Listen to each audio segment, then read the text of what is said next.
UGM saya kira sampai hari ini selalu terbuka.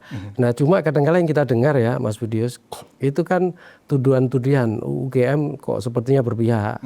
UGM itu jangan kemudian belain Jokowi dan seterusnya. Kultur akademik di UGM, di generasi di atas saya Mas Budius, dosen itu jauh lebih konservatif. Dalam artian positif ya. Tidak semua mahasiswa itu mampu misalnya atau dipermudah untuk naik tingkat. Sampai kapan kita hanya fokus ke isu-isu yang katakanlah pinggiran, receh gitu ya, tadi disampaikan receh. Tidak masuk ke substansi yang lebih serius perdebatannya. Kita soal dokumen, otentisitas dokumen itu sesungguhnya ini baru muncul di masa Pak Jokowi. Kita nggak pernah menanyakan tuh ijazahnya di sebelumnya ya Pak SBY gitu ya, ijazahnya Bu Mega, ijazahnya Gus Dur, ijazahnya Pak Habibie, bahkan ijazahnya Bung Karno loh.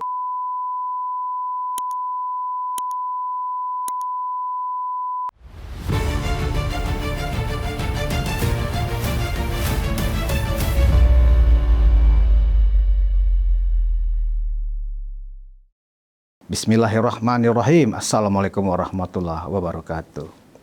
Penonton Ruang Konsensus Unpacking Indonesia, kembali saya Budius Ma'ruf Pilyang, kembali menghadirkan sebuah diskusi seru dan menarik. Dan hari ini kita masih mengulas tentang sejumlah orang ya, mengatasnamakan pakai kelompok ulama dan aktivis ya. Saya nggak mau menyebutkan organisasinya apa karena juga nggak jelas. Ya, hari ini Pak Jokowi di kediaman Solo itu menerima 3 orang pendemo, ya kan, 3 orang pendemo yang dari kemarin ya getol dan suka sekali mempersoalkan dan mempertanyakan ijazah Pak Jokowi. Ini benar-benar kewarasan sosial kita sebagai masyarakat sedang diuji, kalau tidak boleh disebut sebagai sedang dipermalukan. Nah, kali ini saya akan berdiskusi dengan salah seorang dosen atau staf pengajar Universitas Gadjah Mada yang kebetulan sedang ada di Jakarta, dan ini adalah kerabat saya, teman lama saya. Ya, saya ingin tahu bagaimana komentar dan tanggapan staf pengajar alma mater di Gadjah Mada ketika kampus mereka, kampus kebanggaan mereka diobok-obok, dipermalukan oleh orang-orang yang mengatasnamakan ulama dan aktivis itu. Dan saya pikir siapapun yang menjadi alma mater Gadjah Mada ya pasti juga merasa terganggu, karena wilayah-wilayah private seseorang ya pasti tidak ada yang mau terusik. Nah, kali ini saya langsung berdiskusi dengan Profesor Dr. Ngarwi Ahmad. Selamat Mas Ngarwi. Ya, makasih. Aduh, Mas Budi. selamat Mas Ngarwi. Ya. Ini profesor baru yang saya pikir ini prestasi ya Mas Ngarwi ya, luar biasa. Nah, sebagai alma maternya Gadjah Mada kan sekarang lagi diobok-obok nih Mas Ngarwi. Sebelumnya kan sebenarnya udah lama kan, isu ini. Cuman kali ini kok mereka seakan-akan mendapatkan angin lagi. Entah mereka sedang mencari panggung, entah memang sengaja ingin bising. Tapi saya melihat secara helikopter view ini sebenarnya masih residu pilpres. Kenapa saya anggap ini masih residu pilpres? Karena orang-orang yang mempersoalkan ini adalah orang-orang yang dari 2014, 2019, dan 2024 ya kalah dalam pilpres. Setidaknya jago yang mereka unggulkan itu kalah dalam pilpres. Dan mereka memainkan isu-isu yang kecurangan dan seterusnya. Dan ini semuanya dianggap tokoh atau dalang dari semua kekalahan mereka adalah Pak Jokowi. Kan begitu loh. Nah, yang menariknya selain ini juga fokus mereka ke UGM, bahkan perkembangan terbaru adalah sampai-sampai ada tuduhan Pak Jokowi dari SD, SMP, SMA itu nggak lulus. Ini kan makin aneh lagi gitu loh. Ya, kita bertanya-tanya ini maunya mereka apa sih gitu. Nah, sebagai seorang pakar komunikasi politik, komunikasi publik, saya ingin berdiskusi dengan Mas Ngarwi dalam waktu 1 jam ke depan, ya kan. Sepertinya ini bukan agenda tunggal, ya kan. Ini pasti agenda-agenda lain. Nah, untuk pertanyaan awal saya pengen dapat cerita dari Mas Ngarwi sebagai sivitas akademika di Gadjah Mada, sebagai staf pengajar lah setidaknya. Seperti apa suasana psikologis teman-teman di UGM dengan peristiwa ini? Ya, UGM itu kan kampus kerakyatan ya, kampus nasional. Dia punya mandat yang besar juga. Jadi kalau sudah biasa didatangi orang gitu ya, entah alumni bahkan dari luar untuk mempertanyakan sesuatu itu hal yang biasa. Itu dulu. Dan kalau kita lihat, kita simak kemarin kan juga terbuka kan. Dari rektorat aja ada 2 wakil rektor kan yang mewakili. Walaupun mereka berharapnya sebenarnya bertemu dengan rektor Ya, kan rektor. gitu. Kebetulan Bu Rektor katanya kan lagi ada acara gitu ya. Jadi, tapi itu kan sudah diterima dengan baik, bahkan dijelaskan juga, diberikan penjelasan-penjelasan, walaupun oleh pihak misalnya tadi kelompok ulama, pembela ulama aktivis, itu baru dianggap misalnya pemberian informasi dan klarifikasi, tapi belum verifikasi dan seterusnya. Itu soal pendapat lain lah ya. Tapi sebagai kampus yang juga milik publik ya, UGM saya kira sampai hari ini selalu terbuka. Nah cuma kadang-kadang yang kita dengar ya Mas Budius, itu kan tuduhan-tuduhan UGM kok sepertinya berpihak. UGM itu jangan kemudian belain Jokowi dan seterusnya, kira-kira gitulah. Iya kan selalu begitu. Dan itu dipertegas loh Bu Wening, Wakil Rektor yang memberikan penjelasan. Ini bukan dalam konteks membela siapa saja ya. Ini memberikan kebenaran, data yang bisa disampaikan saja kan gitu. Dan ingat ya, itu kan apa istilahnya ya, klarifikasi atau informasi yang disampaikan itu sesuai dengan apa yang saya kira ya, yang ada di UGM. Contoh misalnya gini, kalau UGM kampus gitu ya, saya kebetulan juga ikut ngurusi prodi ya, program studi. Kalau diminta ijazah, tentu ijazah itu diberikan ketika mahasiswa sedang wisuda biasanya. Dan itu ketika diserahkan ya berarti mahasiswa atau alumni itu yang berhak memegang. Dia punya otoritas penuh gitu ya. Nah, kampus yang dimiliki kampus apa? Ya evidence selama dia belajar, ya. Dan ingat, itu tahun itu menunjukkan situasi yang berbeda. Saya contohkan gitu ya. Kalau di era sekarang, kita ngomong agak teknis, di jaminan mutu pendidikan itu misalnya, itu wajib Mas. Setiap proses tahapan pendidikan itu ada dokumennya.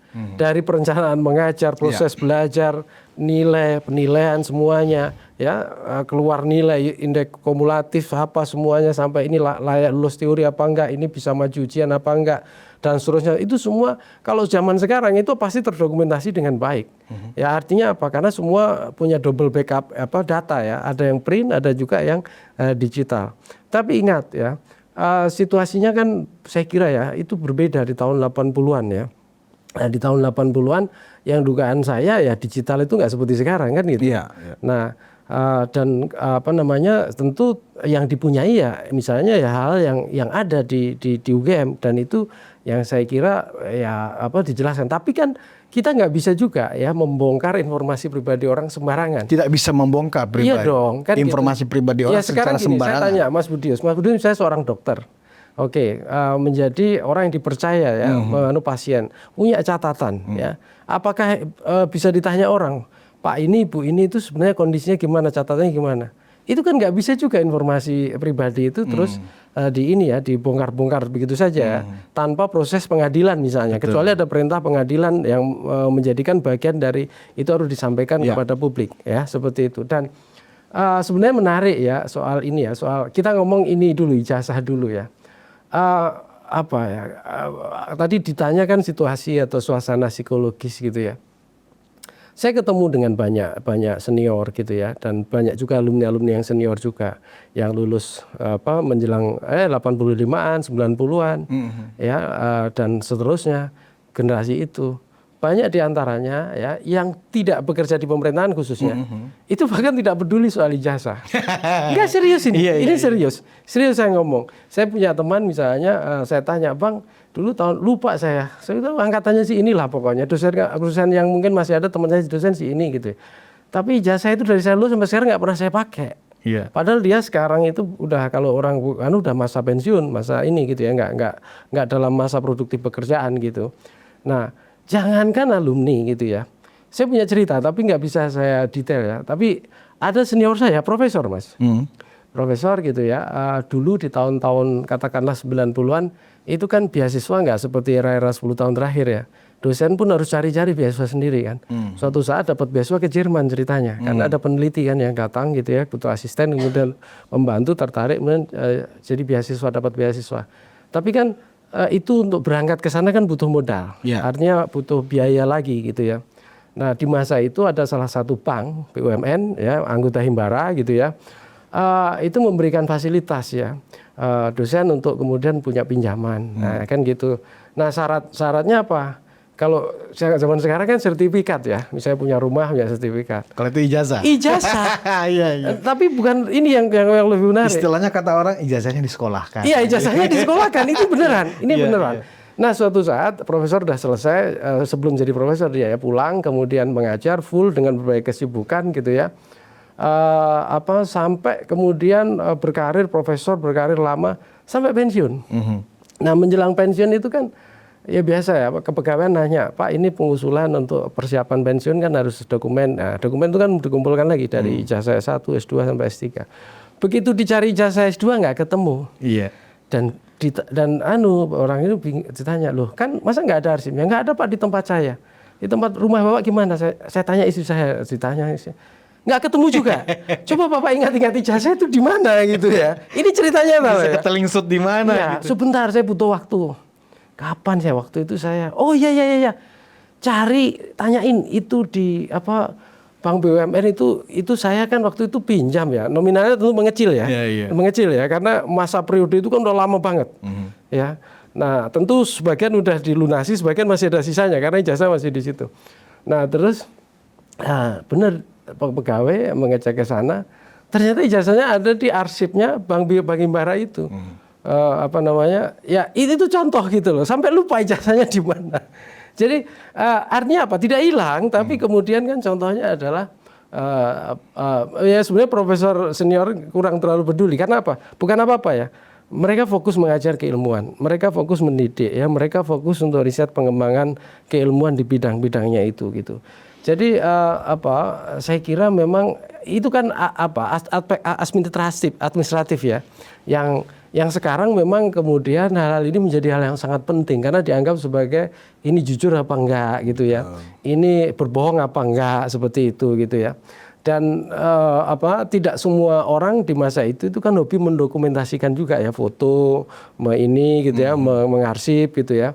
Nah, tapi terlepas dari itu kalau kita simak ya teman-teman yang menjadi pengelola UGM itu luar biasa udah serius ya, artinya berusaha memfasilitasi apa yang diminta gitu ya. Nah, ini kan oleh kelompok ini kan UGM sudah dengan mudahnya dituduh gitu loh, Mas Ngarwi. Tuduhannya pun ya cukup dengan kata-kata yang nggak pas lah ya, misalnya UGM berbohong, UGM sudah menipu dan seterusnya, gitu loh. Karena tidak mau mengabulkan permintaan mereka. Apa itu permintaan mereka? Supaya melihatkan mana skripsi aslinya Pak Jokowi, mana ijazah aslinya Pak Jokowi. Hanya karena nggak mau dilihatkan, kemudian UGM dituduh serta-merta seperti itu. Ini kan lembaga besar. Iya. Nah, maksud saya dari kemarin itu apa yang Mas Ngarwi teropong dari teman-teman Alma Mater dengan sikap kawan-kawan yang mengatasnamakan demokrasi, kebebasan berpendapat dan seterusnya, bahkan dibawa-bawa lagi ini keterbukaan informasi publik dan seterusnya. Yang pertama begini, kalau yang kemarin datang bersilaturahmi ke rektorat yang saya simak ya, ada Mas Roy, ada Bu Dr. Tifa, ada juga Pak Rismon gitu ya, beliau-beliau alumni UGM semua, ya kan gitu. Artinya itu biasa di UGM ya, sesama alumni itu kita berbeda pendapat saling itu hal yang kita dari zaman kuliah udah terbiasa. Tetapi memang ini karena menyangkut Pak Jokowi itu yang kemudian luar biasa ramai kan gitu. Nah, soal tuntutan misalnya pengen mengerti mendapatkan bukti informasi semuanya. Saya kira itu juga tidak ada masalah ya, dan kita lihat ya baik kalau kita simak ya dari fakultas dan universitas kehutanan dan UGM itu sudah mencoba memberikan informasi ya. Maksudnya gini, kira-kira gini ya. Dalam hal bukti di mana seseorang kuliah misalnya, itu kan banyak hal ya, tidak hanya kertas ya. Biasanya itu orang yang kuliah di UGM juga punya angkatan ya. Walaupun kemarin ditanyakan loh kok datang, itu kan kita tidak minta itu. Temannya Jokowi itu Mas Roy sempat ngomong gitu ya. Untuk apa juga mereka datang misalnya begitu. Tapi kan itu nggak masalah, wong itu pengen menunjukkan juga ya, misalnya bahwa keberadaan mereka itu kawan seangkatan dan seterusnya misalnya begitu.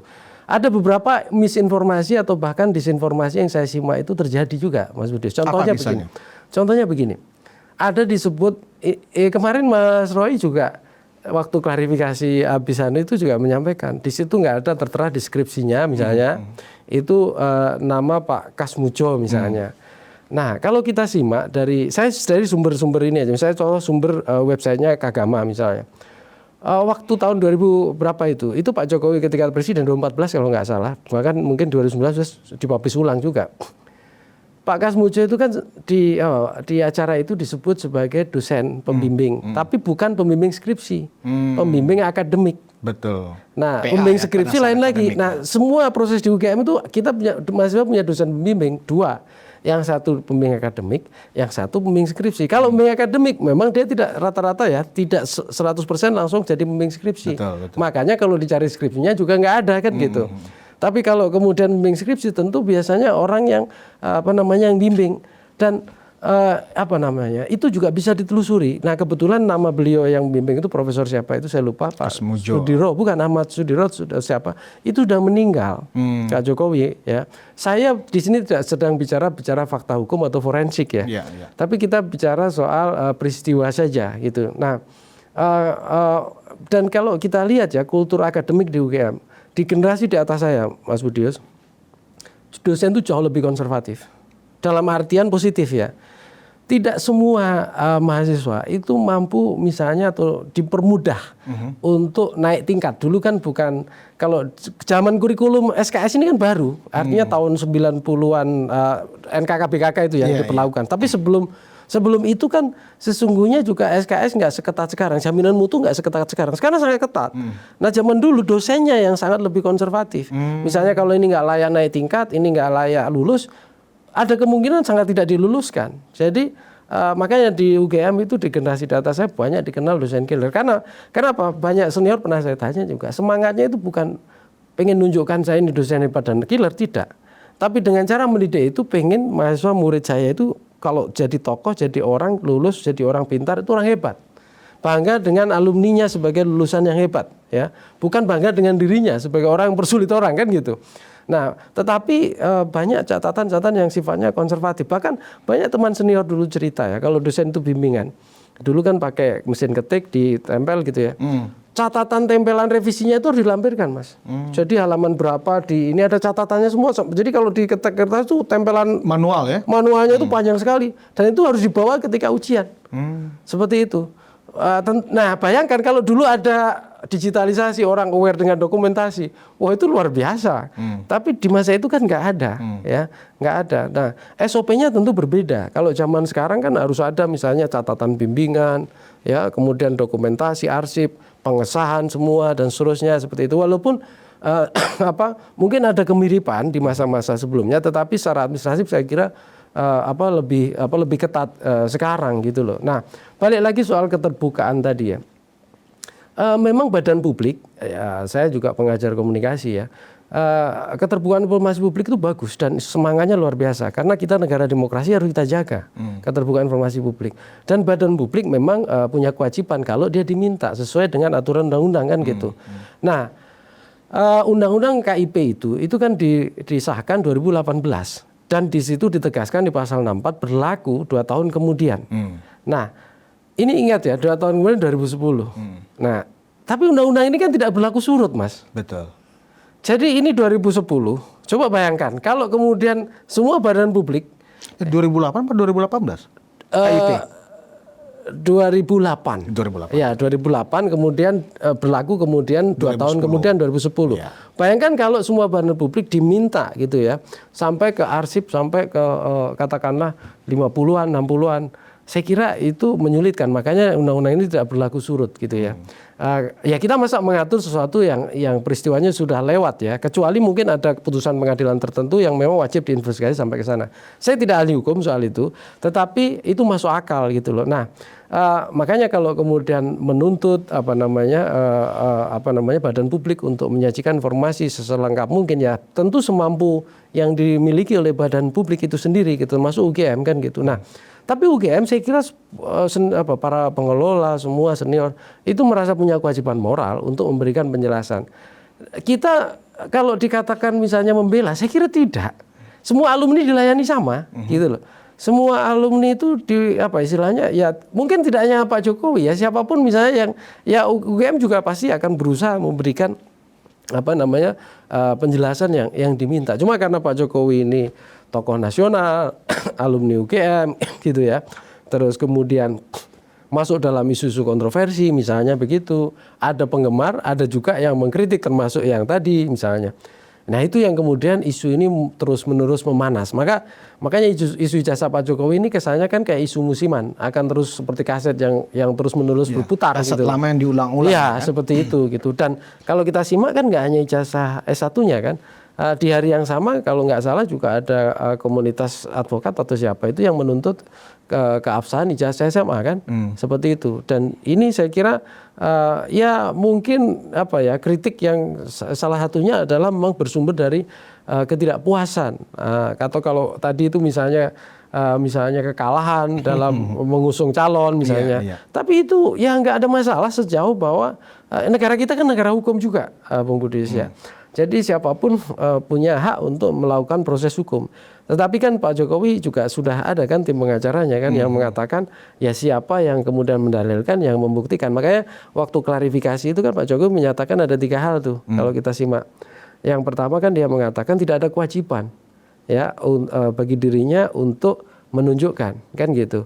Ya orang kan bisa diminta, saya minta misalnya KTP Mas Budius ya. Tentu apakah orang meragukan nggak punya KTP, pasti punya lah, wong kita warga negara legal kan gitu.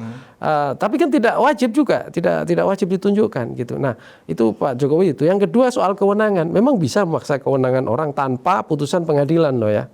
Nah itu kan orang kalau hanya sekedar minta klarifikasi ya saya kira kalau nggak punya kewenangan, untuk bisa kewenangan dia harus punya standing position kan di proses hukum itu sendiri. Saya sepakat dengan gitu.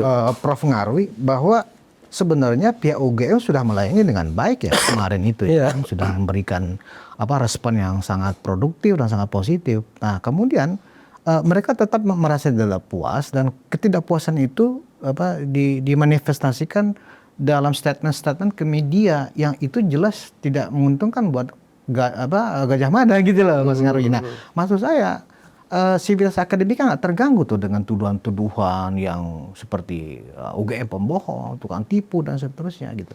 Ya kalau terganggu, ya saya kira terganggu lah Mas Budis. Cuma kan UGM itu ya walaupun banyak pengajarnya itu mayoritas kan pengajar beragam seluruh Indonesia ya. Sukunya juga macam-macam. Karena kita universitas nasional. Tapi kan hidup di dalam lingkungan budaya Jawa. Jadi kadang-kala tidak diramaikan, tidak disampaikan secara terbuka gitu ya. Jadi kalau dikatakan, bayangkan misalnya teman-teman dosen ya yang bekerja mengajar, menyiapkan mata kuliah, kemudian menyampaikan, mengajar di kelas ya, mendidik mahasiswa, mensupervisi ya, dengan berbagai keterbatasan juga misalnya. Kemudian dituduh semua proses itu abal-abal, kan lucu. Iya kan? Mengajar tiap semester misalnya bisa 10 mata kuliah, bahkan itu melampaui beban dia gitu ya. Harus menyiapkan tiap materi tiap minggu gitu ya, harus membaca, harus mengekstrak ini, harus menyiapkan lab kalau dia harus ini, harus mengajak misalnya kalau dia di lapangan, studi lapangan ya. Kemudian dituduh abal-abal. Coba dibayangkan kan gitu. Tereduksi karena ini yang hidup di Gajah Mada itu adalah budaya Jawa yang lebih kental gitu ya. Ya, seperti itulah kira-kira. Makanya ya mereka memaklumi, teman-teman memaklumi. Sangat mengerti bahwa ada yang misalnya pengen menuntut transparansi. Ya itu wajar, itu hal yang biasa. Kita badan publik juga sadar soal itu, teman-teman juga, apalagi pengelola universitas, mereka sudah sangat aware dengan itu. Dan saya kira ya Gajah Mada itu punya mandat yang besar ya. Kalau kita simak dari kelahirannya kan dia universitas Republikan. Republikan itu ketika Indonesia berdiri dalam situasi transisi, ibu kota pindah ke Jogja, maka harus ada universitas yang bisa menopang, nasional yang bisa menopang.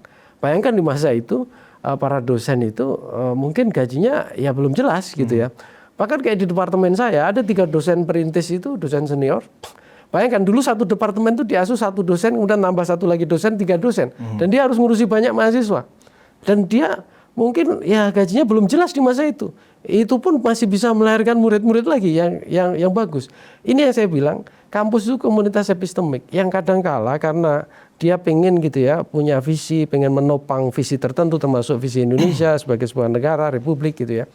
Itu kadangkala dengan berbagai keterbatasan dia berusaha untuk survive dan berkembang. Nah, di era-era sekarang saja mungkin sistem udah tertata dengan baik ya. Di masa dulu, wah itu saya kira kalau cerita senior-senior para generasi perintis pendiri itu lebih susahnya minta ampun ya. Misalnya gedung nggak punya, makanya dulu kuliahnya di Pagilaran kan. Tahun 70-an baru pindah Bulak Sumur misalnya seperti itu ya, seiring dengan Republik berkembang ya dan seterusnya gitu.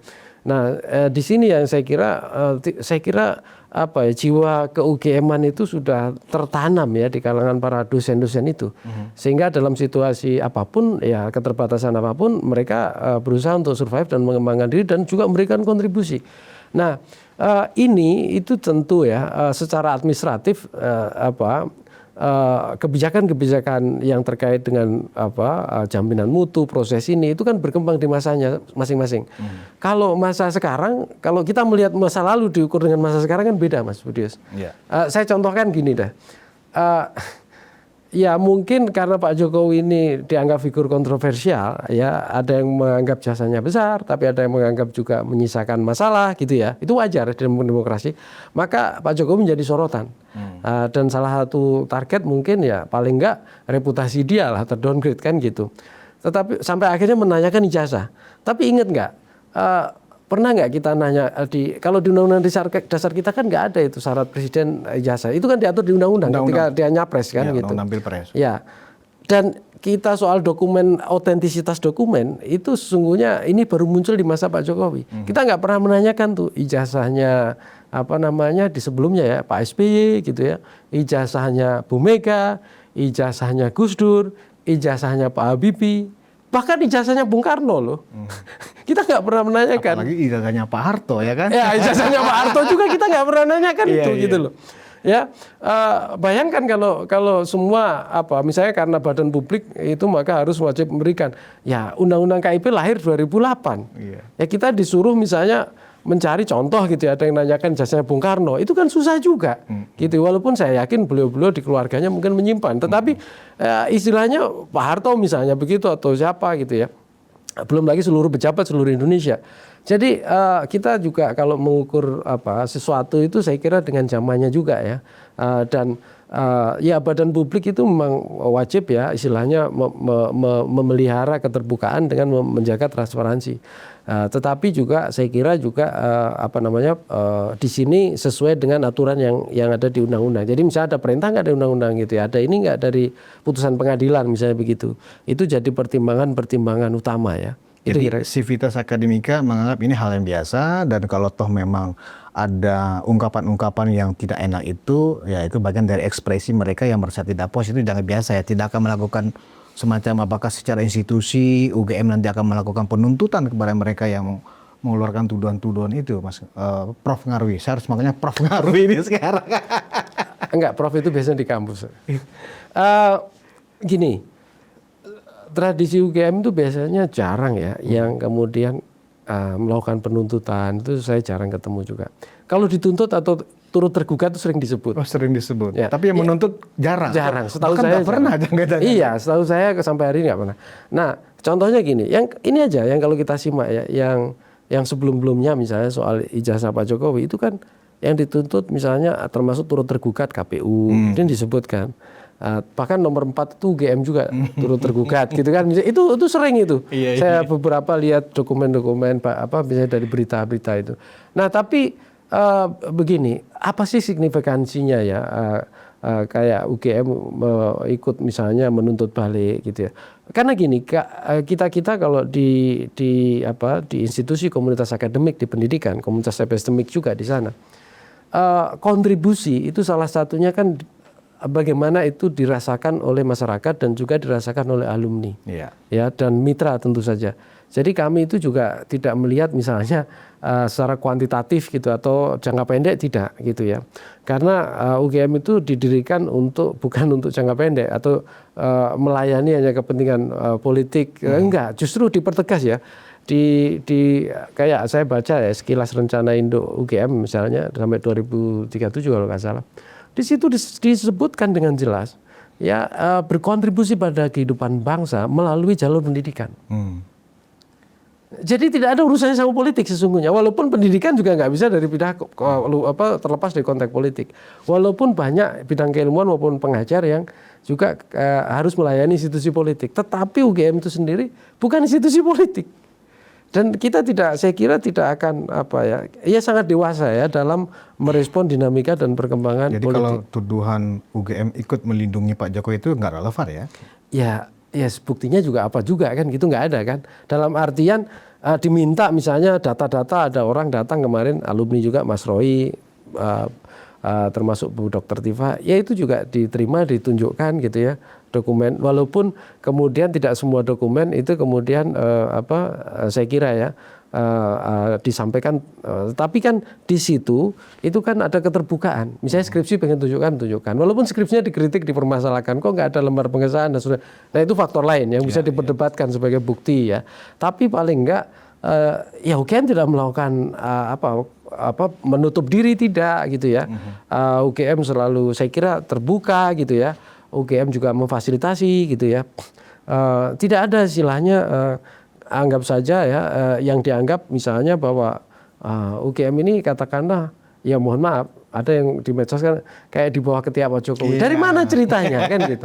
Kita kampus independen, umur kita lebih tua dari umurnya Pak Jokowi kira-kira kan gitu.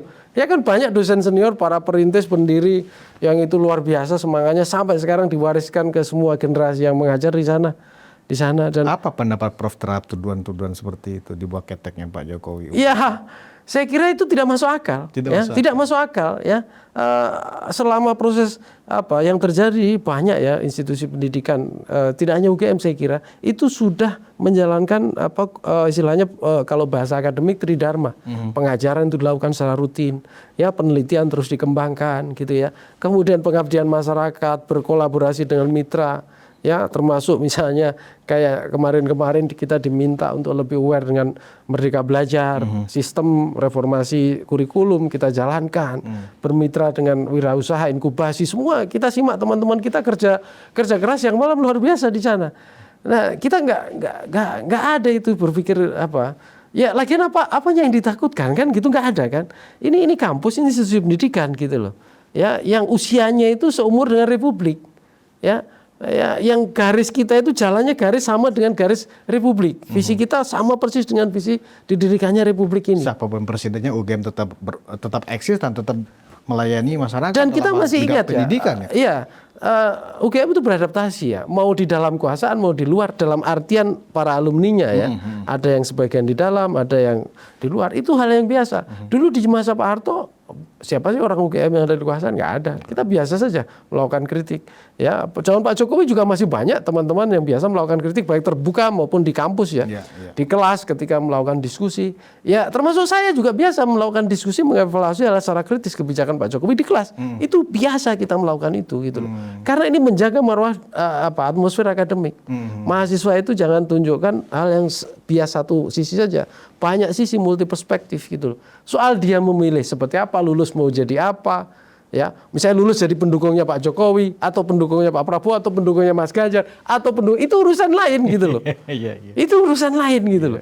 Tapi kampus itu tetap berusaha untuk menawarkan berbagai perspektif supaya tadi begitu lulus nggak terjebak disinformasi, distorsi, polarisasi, lebih cerdas dan kritis di situ. Baik, menarik Prof Ngaruy. Nah, tadi saya menggunakan istilah kewarasan sosial kita terganggu jadi dengan tuduhan-tuduhan yang nggak masuk akal ini.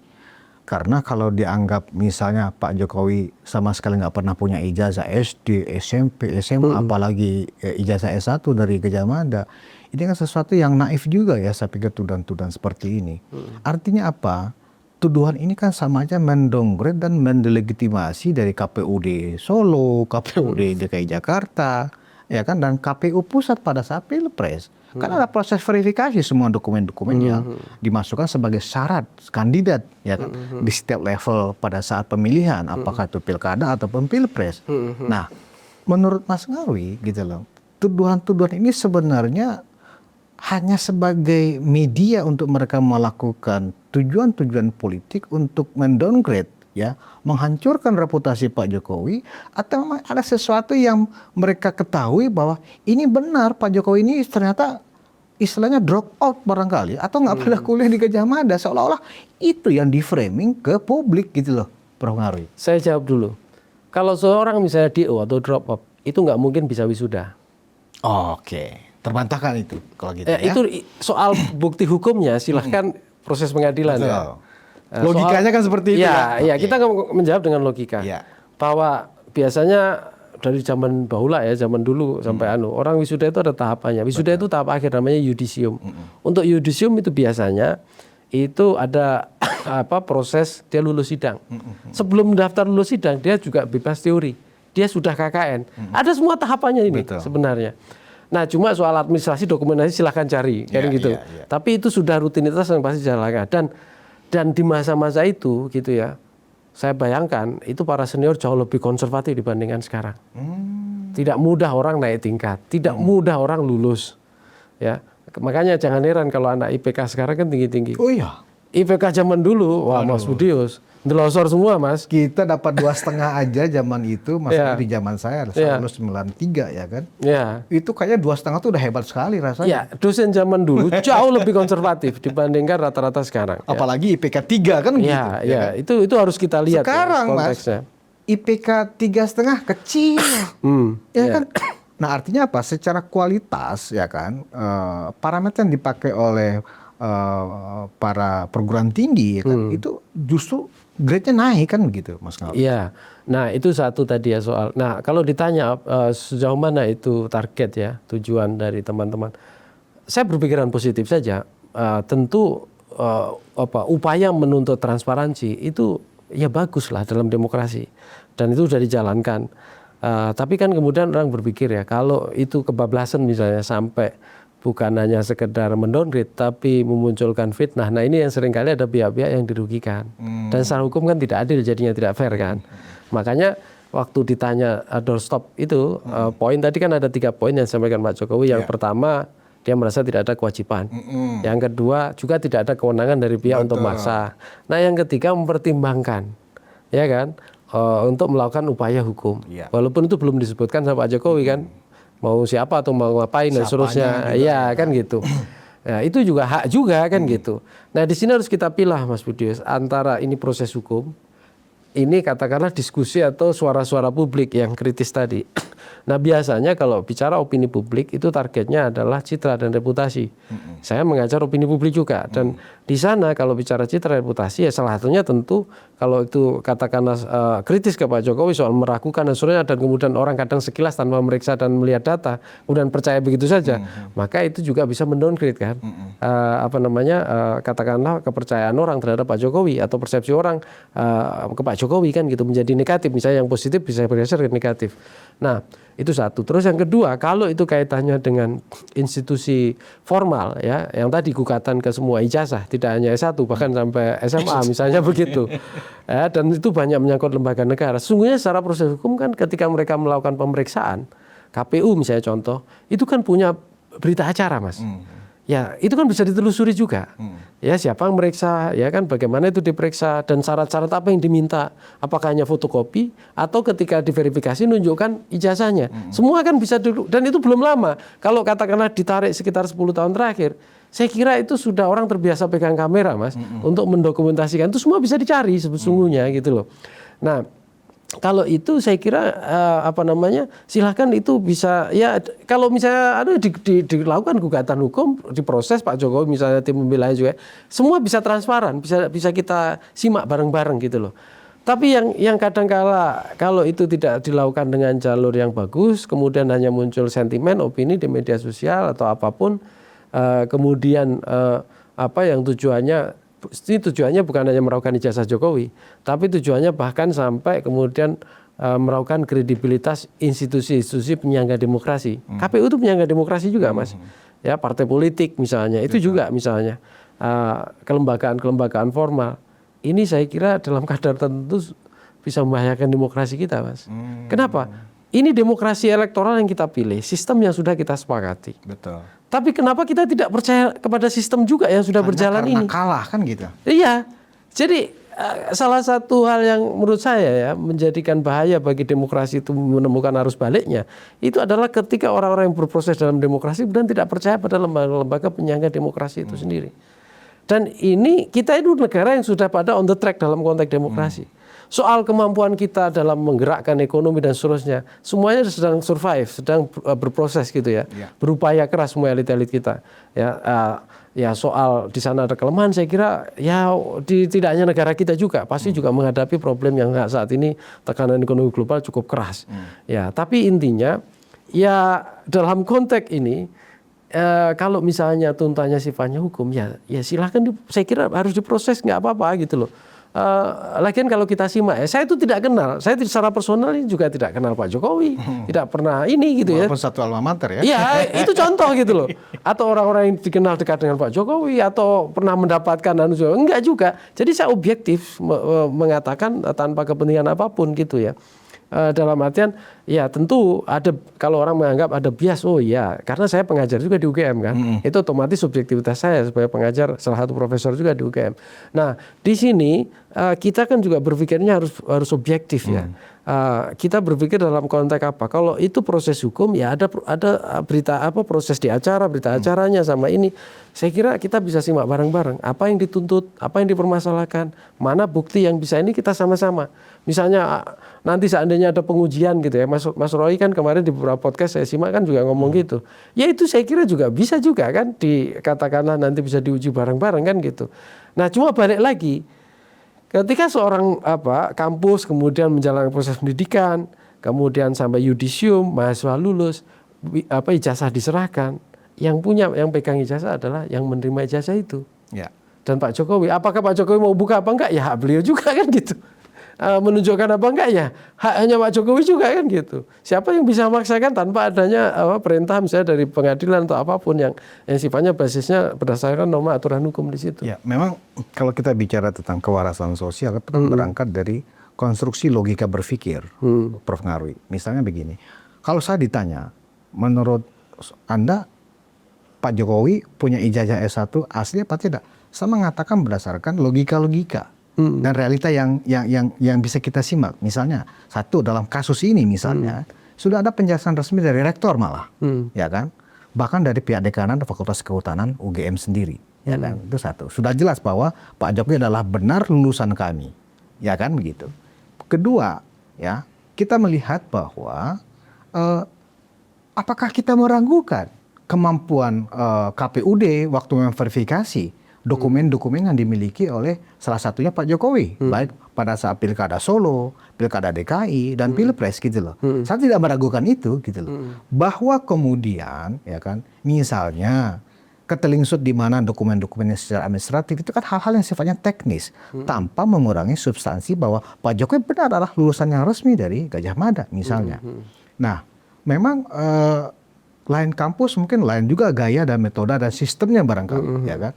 Nah, menurut Prof. Ngarwi, secara logika berpikir seperti itu, apakah Pak Jokowi benar adalah pemilik atau sarjana yang dihasilkan oleh Fakultas Kehutanan UGM?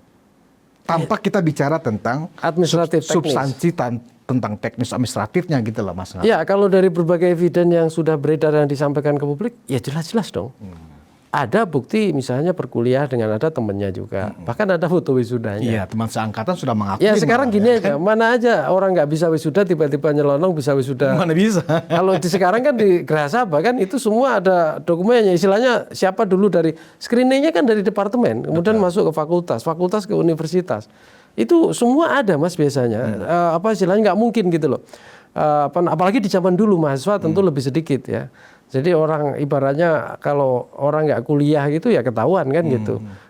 Sekarang aja yang banyak aja masih kita kenal kok kira-kira gitu di fakultas ini, di ini ada mahasiswa ini gitu. Nah memang problem kewarasan publik itu salah satunya yang terutama ya teman-teman yang berpikir soal keraguan ya. Itu ya karena informasi ini saya berpikir dari perspektif komunikasi. Informasi yang diterima seringkali parsial dan tidak lengkap. Dan kemudian tidak berusaha mencari informasi ini secara dari berbagai perspektif dan menggunakan alur dan nalar logika. Ya, ini yang menjadi kelemahan ya, sehingga muncul yang tadi Mas Budi sebut ketidakwarasan itu. Nah, apalagi misalnya dibalut kebencian, nah itu kan lengkap lagi kan gitu. Ya, tapi kalau memang kan ada juga saya lihat namanya Pak siapa itu yang juga di anggota aktivis itu pembela umat misalnya ya, ulama dan aktivis gitu. Kan bahkan tujuan klarifikasi itu untuk membantu Pak Jokowi juga kan gitu, supaya apa, nggak diragukan kan gitu loh. Jadi memang sebagai isu publik Mas Budius, ini kan isu yang seperti drama ya, seperti drama sinetron panjang sekali, dan sampai sekarang ini juga orang masih menunggu-nunggu kan soal Pak Jokowi nanti responnya bagaimana gitu ya. Tadi poin yang ketiga itu gitu ya. Apakah misalnya tim hukumnya sampai kemudian melakukan tuntutan balik dan seterusnya. Ya saya kira ini hal yang biasa ya, tokoh publiknya. Tapi saya kadang juga berpikir ya setiap pejabat publik bisa jadi akan diperlakukan seperti itu juga gitu. Kalau keluarganya tidak keberatan dan tidak mengganggu sih tidak ada masalah gitu ya.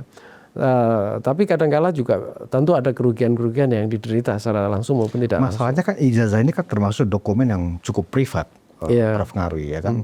Artinya kalau misalnya saya sebagai teman meragukan S1-nya Mas Ngaruy, ya kan, saya nggak percaya Prof gitu loh. Mana? Enak aja, buat apa saya lihatin ke Anda, kan begitu ya. Itu hak pribadi gitu loh. Oh kalau begitu, kalau nggak dilihatkan berarti ya kan dinegasikan seketika. Oh berarti ada nggak lulusan di sana. Ini kan logika receh ya kan, yang kemudian diamplifikasi. Dan masalahnya ini kemudian menjadi konsumsi politik. Ya toh. Nah dalam konteks ini apa sih target politik mereka dengan ini terus diamplifikasi terus menerus, Prof. Ngaruy? Ya salah satunya menurut saya ya, selain menyampaikan suara kritisnya itu ya tentu downgrade ya. Downgrade reputasi. Jadi ini adalah lebih kepada ekspresi kebencian yang harus terus dibakar terus gitu ya. Ya itu bisa juga ditafsirkan ke situ. tetapi kan gini ya. Ini imbas dari dulu politik polarisasi tentu. Dulu kan orang Pak Jokowi ini kan tumbuh secara fenomenal ya, melejit dan melompat gitu ya. Tentu banyak pihak yang terluka istilahnya dalam tanda petik gitu ya. Nah ini juga saya kira bagian dari tidak bisa lepas dari konteks itu. Tetapi tentu saja begini Bung Budius ya, sampai kapan kita hanya fokus ke isu-isu yang katakanlah pinggiran, receh gitu ya, tadi disampaikan receh. Tidak masuk ke substansi yang lebih serius perdebatannya. Karena tapi kalau ini tadi saya nyimak juga ya, tadi waktu komunitas ini tadi yang meragukan atau minta klarifikasi datang ke rumah Pak Jokowi itu di sebelum pintu masuk rumah Pak Jokowi itu di gang atau jalan itu muncul perdebatan di lapangan. Ada tim pembela atau tim pecinta Jokowi juga ada. Selain dan sempat berdebat gitu. Dan bagusnya adalah perdebatannya agak serius. Ya misalnya ditanya ada yang nanti bisa dilihat itu. Ada yang tim pencinta bilang kamu datang ke sini apa nanti mau membuat kerusuhan? Oh enggak, kami kan menuntut ini. Loh kenapa menuntut? Misalnya begitu percakapannya ya kira-kira gitu. Salah satu ada yang menjawab Jokowi sudah bikin istilahnya sengsara. Loh apa buktinya sengsara? Kan gitu. Muncul diskusi kan gitu. Si pihak pembela pecinta Jokowi mengatakan karena muncul sampai ke pagar laut segala. Kamu melihatnya hanya sebelah sebelah dong kan gitu. Kamu tadi ke sini lewat apa? Jalannya lewat apa? Kan naik bus ya. Lewat tol kan. Kalian nggak ingat nggak? Itu tol dibangun di masa siapa kan gitu kan. Jadi muncul diskusi kan gitu. Dan itu ke arah kebijakan. Artinya kan ada manfaatnya juga. Kontribusi Jokowi jelas ada. Sampai kemudian ini nggak hanya tol loh, ini pembelanya bilang. Freeport saham sampai kita saham dominan lebih dari 50% itu terjadi masa siapa? Jokowi kan kira-kira gitu. Tapi muncul diskusi kan ya, tapi kan ini dan itu dan seterusnya. Kalau sifatnya dalam artian kemudian memunculkan diskusi publik yang mencerdaskan bahwa pemimpin itu punya kontribusi, tentu saja punya kelemahan. Saya kira tidak ada masalah. Betul. Artinya soal ijazah ini kan ya di atas permukaan ya, tapi masyarakat tuh berpikir pemimpin saya itu kontribusinya sudah apa, ngapain saja, jasanya apa saja. Memang ada kelemahan pasti gitu loh.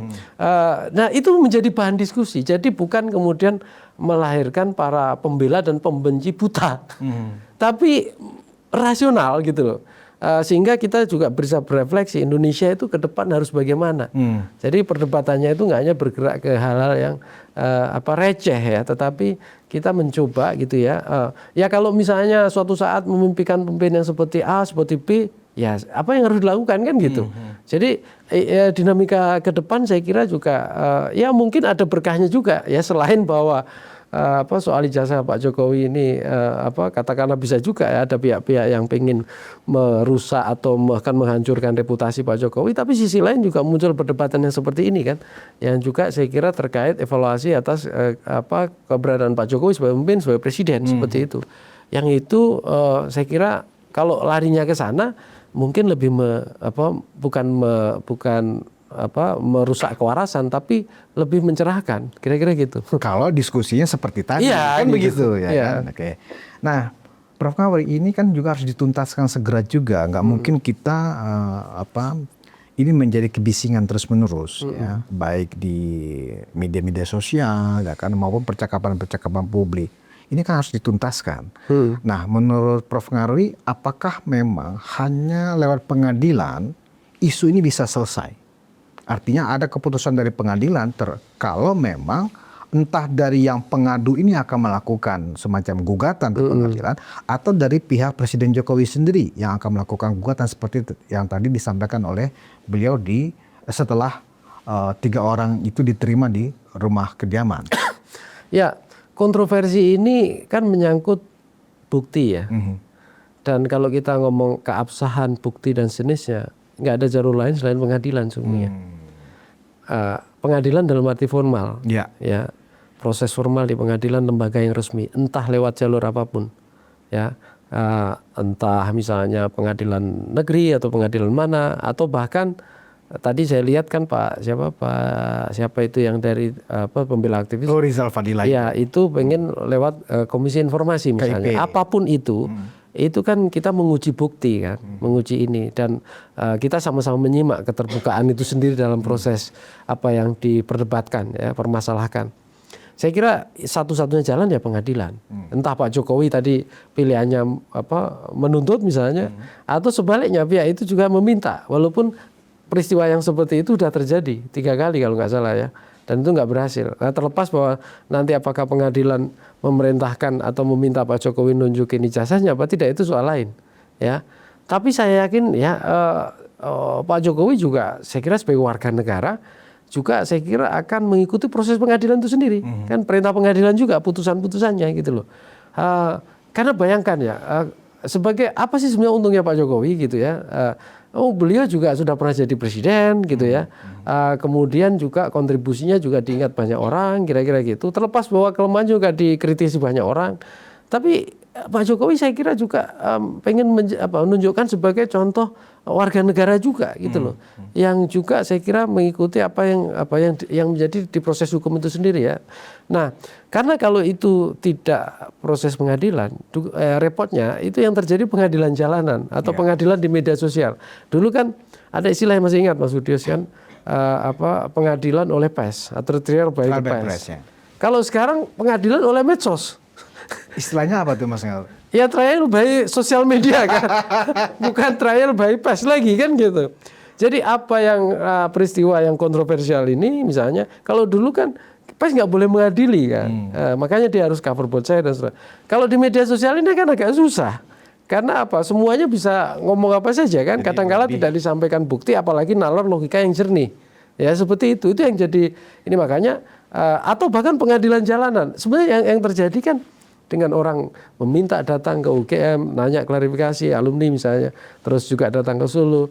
Ya beberapa orang kan mengatakan ini seperti juga proses yang kayak pengadilan kan jalanan. Yang menjadi aneh dan rancu adalah ketika para penuntut yang ingin meminta bukti ijazah asli ini tidak hanya sekedar ingin dilihatkan, oh ini ijazah aslinya, tapi kemudian mereka meminta lagi yang lebih konyol lagi, mereka setelah dilihat mereka akan menguji dulu, akan melakukan digital forensik dulu, apakah ini benar asli atau tidak, kan lebih ngawur lagi gitu loh.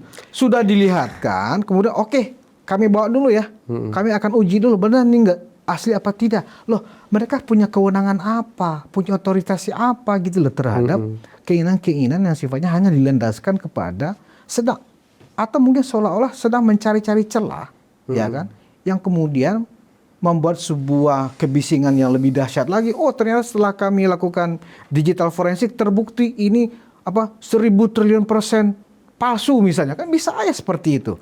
Kan tambah bising kan. Iya, ini kan menyangkut keilmuan dan aspek teknis ya. Dan menguji itu kan biasanya ada parameter. Alat yang dipakai untuk menguji juga, saya bukan ahli di sana, tapi siapapun nanti yang misalnya menjadi ahli ya dalam pengadilan misalnya, tentu juga harus bisa menjelaskan ya proses seandainya ke sana ya, proses menguji maupun hasilnya. Tapi begini ya, ini kan sangat teknis banget ya. Ya walaupun bagi banyak orang itu dianggap penting, bagi sebagian tadi orang itu lebih substansi menurut saya ya orang kan intinya kan mempertanyakan kejujuran Pak Jokowi. Kalau misalnya suatu saat misalnya seandainya ya entah Pak Jokowi melapor atau pihak dari pengacaranya misalnya, atau kemudian ini diminta dia melaporkan kemudian dilayani seperti itu dan kemudian terbukti itu artinya apa? Ya tidak berbohong kan? Ada misalnya ini ijazah ini apa? Nah itu kan menunjukkan ya kejujuran kan? Apalagi yang diminta gitu loh. Kalau aspek teknis-teknis seperti itu ya saya kira nanti itu ahli ya yang lebih spesifik. Tapi kira-kira gini loh ahli yang jelas punya license kan, ya, bukan hanya sekedar mengaku ahli kan gitu Prof. Iya. Misalnya gini lah, kita kan biasa di ilmu kedokteran, di ilmu arkeologi kan ada ya. Misalnya mengukur ini usia batu berapa tahun, usia ini berapa tahun.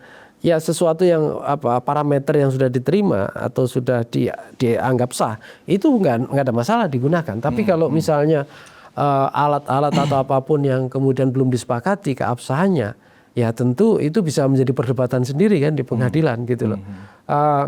Ya saya tidak akan masuk ke aspek detail seperti itu, tapi kita itu kan harus melihat sesuatu secara objektif ya. Kemudian tidak kemudian tanpa adanya data kemudian muncul prasangka-prasangka saja yang itu dipelihara sebagai kebencian kan gitu tidak. Nah, kalau sudah misalnya seandainya masuk di proses pengadilan ya saya kira keputusan yang ada di pengadilan itu yang jadi patokan rujukan. Kalau misalnya begini, ini contoh saja ya. Kan misalnya orang aja bisa aja berasumsi, Pak Jokowi kan dianggap masih punya power, nanti di pengadilan juga hakim-hakimnya bisa diatur, kira-kira gitu. Ya itu bisa silakan kita cermati bareng-bareng juga kan gitu. Sekarang juga di era medsos tuh sering kok misalnya siapa hakimnya ini nanti ya didoxing bahkan gitu ya. Seperti itu kan gitu. Jadi trial by perception ya. Iya. Tapi intinya pertanyaannya gini loh, kalau kita nggak percaya kepada lembaga-lembaga institusi hukum, lembaga-lembaga penyangga demokrasi seperti KPU dan lain-lain, kita terus percayanya gimana dalam berdemokrasi kan gitu. Bahwa ada beberapa kasus ini yang merusak ya itu perlu dituntaskan gitu ya, perlu dibongkar misalnya begitu. Tetapi ketika proses bicara soal keadilan, tuntutan hukum dan kemudian ada institusi yang sudah mewadai, ya kalau kita ragu-ragu ya kita pantau bareng-bareng kan gitu. Ya itu saya kira itu solusi jalan tengah yang bisa kita ambil gitu. Jadi Prof. Ngarawi lebih setuju kalau ini memang diselesaikan lewat pengadilan ya? Ya, itu salah satu yang lembaga pengadilan yang punya otoritas untuk apakah itu dilihatkan dan kemudian dilakukan semacam pengujian dan seterusnya begitu ya. Dan juga hak yang bersangkutan dalam hal ini Presiden Jokowi dan apalagi ini keluarga, karena kan sudah ada statement juga dari Pak Jokowi ini mencemarkan nama baik, dan saya setuju ini sudah mencemarkan nama baik karena tuduhan-tuduhannya kan ya nggak enak di kuping begitu Prof. Ngarawi. Nah, kalau kemudian para pihak ini kemudian hanya lewat KIP, justru nanti itu menjadikan presiden yang nggak bagus juga, ya kan? Kalau itu dilakukan lewat Komisi Informasi Keterbukaan Publik itu, karena misalnya ketika saya ada pihak yang nggak setuju, yang meragukan misalnya ijazah seorang menteri, ya kan? atas nama KIP harus juga dilihat, karena kan nanti orang sebebas-bebasnya kan setiap dia ragu dengan ijazah seseorang kah, bukti kepemilikan seseorang kah, saya pengen bukti. Nah, kan jadi presiden buruk juga, Prof. Ngaruhi. Ya begini, KIP itu atau termasuk Komisi Informasi itu kan bekerja berdasarkan undang-undang tadi nomor 14 2008 ya, kalau nggak salah. Dan undang-undang itu kan tidak berlaku surut. Ya, berlaku 2 tahun setelah itu diputuskan undang-undang itu. Nah, pertanyaannya kalau misalnya kalau gini lah, kalau mekanisme gugatan itu yang sesuai dengan standar aturan di KIP, saya kira nggak ada masalah ya. Nah, tetapi kan juga ada faktor lain, misalnya perlindungan data pribadi, ya kan, dasar standing position orang yang minta itu sebagai apa gitu ya, baik perorangan maupun kelompok atau apapun. Nah, itu kan juga harus diperiksa juga. Sama kayak orang mengajukan gugatan ke MK kan, Mas Budius gitu ya. Apakah dia punya standing position apa enggak kan gitu. Nah, hal seperti ini juga ya itu kan kayak berita acara pengadilannya ya, bukan proses di acara ya, bukan di substansi materialnya di situ. Nah, ya tentu saya membayangkan kalau misalnya ada tren seperti itu, Komisi Informasi luar biasa kesibukannya itu. Ya kan, baik di daerah, komisi provinsi maupun di level pusat. Dan setahu saya, Prof. Ngaruhi, di dalam KIP itu, keterbukaan informasi publik itu tidak masuk area yang menyangkut perlindungan data-data pribadi. Ijazah kan bagian dari data pribadi, even dia adalah seorang pejabat publik, begitu loh. Iya kan? Gitu. Dan yang nggak ada otoritas, termasuk juga KIP sendiri juga barangkali untuk semacam mengizinkan ya atas nama tuntutan sekelompok orang untuk ini loh, bukti ijazah kan nggak masuk ke ranah itu. KIP itu nggak masuk ke ranah itu. Kecuali misalnya tentang informasi tentang aturan, tentang informasi kebijakan, nah itu baru yang masuk ranah keterbukaan informasi publik, Prof. Ngaruhi. Iya, di situ memang ada beberapa ya informasi yang wajib disertakan sebagai informasi publik, yang kemudian dia menjadi informasi publik disampaikan kalau diminta, dan termasuk yang dikecualikan. Yang dikecualikan tuh banyak kan, misalnya dianggap potensial gitu ya, mengganggu kepentingan negara dan lain-lain, atau adanya potensi kerusuhan dan lain-lain, apapun lah itu. Nah, di luar itu kan kita ada undang-undang perlindungan data pribadi juga, gitu yang belum lama kalau itu diberlakukan. Tapi terlepas dari itu ya, sekarang ini kalau kita bicara informasi aktivitas seseorang atau apapun lah yang tokoh publik ya, kegiatan dia itu sudah banyak kita akses di berbagai platform sesungguhnya. Tapi ini kan masalah kadangkala itu bukan informasinya yang krusial di sini, Mas Budius, tapi persepsi atas informasi itu. Dan ini yang kadang-kala nggak bisa kita kontrol. Kenapa? Karena setiap individu seringkali punya potensi untuk bias membaca informasi itu sendiri.